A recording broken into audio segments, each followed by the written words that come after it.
I really believe in seeing a note through from beginning to end. So until I met Pepe Jr., I thought it started with composition and choosing the note and rhythm, its place in time, and playing it or singing it and recording it, capturing it, and mixing and mastering and graphic design to frame uh, the, the concept and the emotion you're trying to create. But then when I met Pepe, I could actually go a step earlier and work with wood and work with designs and shapes and tone and sound and not have to engineer it with my parametric EQ, but actually do it with bracings and wood and body shapes and sound hole sizes. And it's really been a wonderful learning experience. We've been working together for 8 years in developing the Romero Creations line. And it's basically like writing a song with wood. I think as musicians, we're always searching for the perfect instrument, the perfect sound, but we're also looking for uniqueness. So we want something that is a signature sound. You hear that, it's like, oh, that's so-and-so. And to be able to do it with an instrument, both visually, like this spouted mango and a lute-shaped, a modern lute-shaped body, is kind of important because that is your voice. Like a singing voice, like you hear Celine Dion singing, that's Celine Dion, no one else sounds like that. You know, as instrumentalists, we're looking for that same identifiable tone. And we're also looking for function. So I play guitar and I go on tour, and it's a little scary getting on an airplane and not knowing if the instrument's going to make it on there or not. And it's usually a one-of-a-kind instrument that, you know, your pickup's set a certain way and your action and your intonation, and you can't just check it in under the plane and feel comfortable about it. So, you know, designing instruments that are portable, like our baritone ukulele that plays like a guitar, and it's like a dream come true. It makes a difference. You travel, you just put it on the overhead and do your gig and no compromise in sound. It's, you know, it's kind of, we're just seeking out things and looking for solutions. That kind of goes back to instrument design and how we brace things to keep the center of the soundboard open. Pepe does a reverse fan bracing on the top to allow this to resonate, and string gauges changes the tone and resonance, and wound strings versus fluorocarbon versus nylon all have different responses, sustains and ADSR or envelope. Another thing that I pay a lot of attention to is resonant frequencies of an instrument.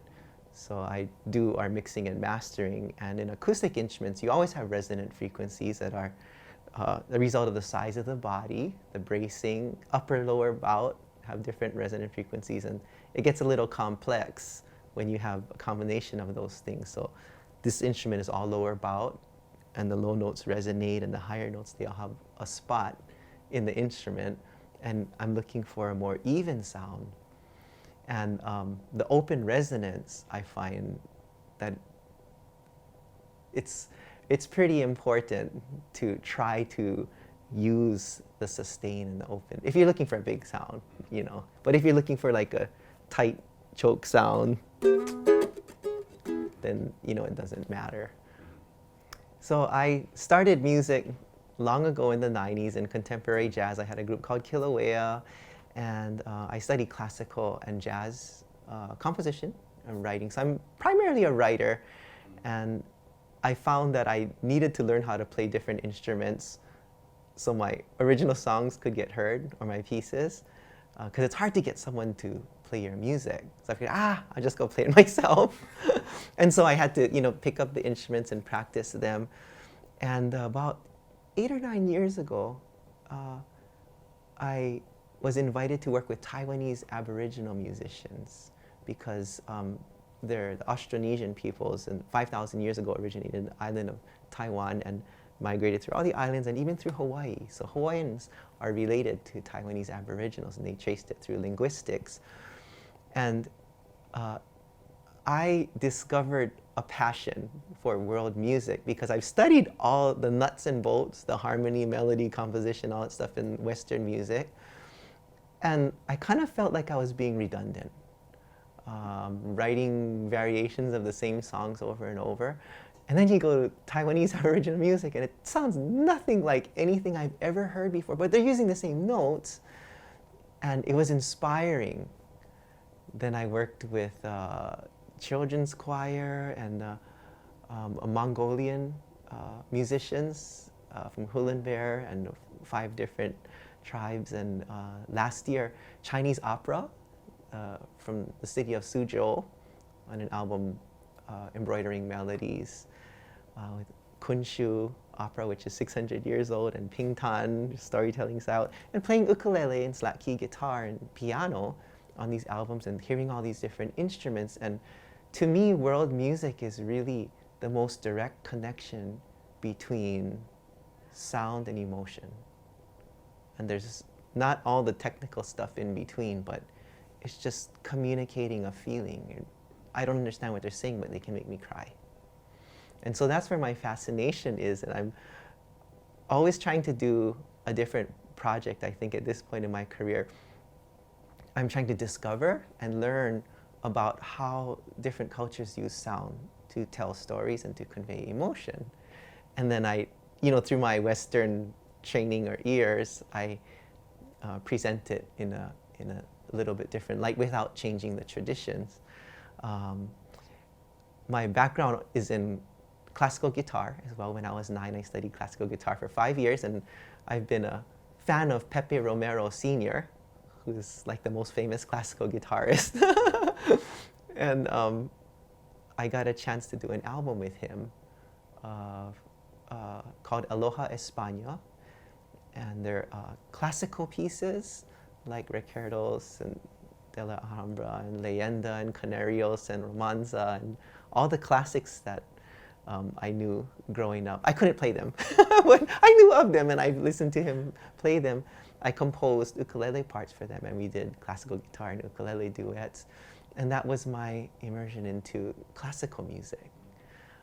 And a wonderful learning experience, a technique and finger style and rest strokes and free strokes, and how to draw the most tone out of an instrument from the master.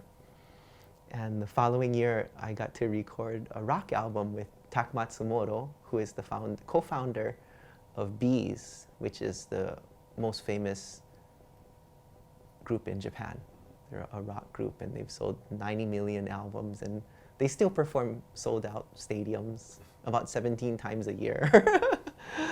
And I learned about electric guitar and how he makes sound, and the sustain and the passion and the bending and the tone and the overtones, and how they create this incredible energy and power that I've never really experienced in music.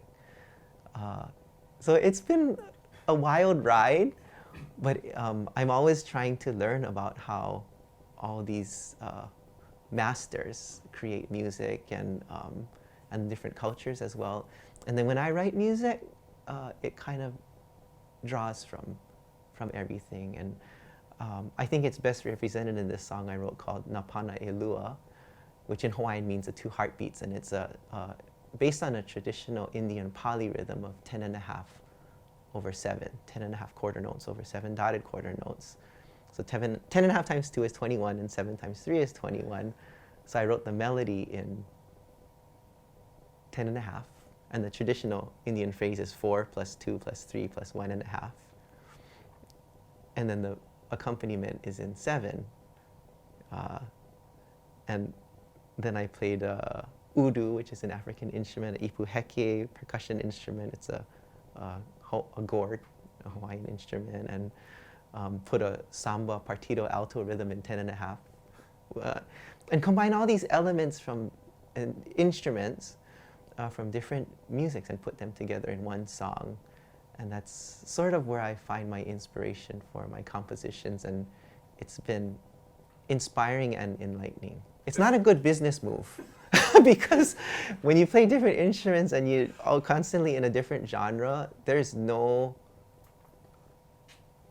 way to market. Yeah, right. Classical, oh, now he's singing a rock album. oh, it's Mongolian. Oh, then he's gonna do his own. So it's terrible business, Yeah, really. oh my gosh, no. It really is. It's like you're an idiot. Like, why are you doing that? You can't-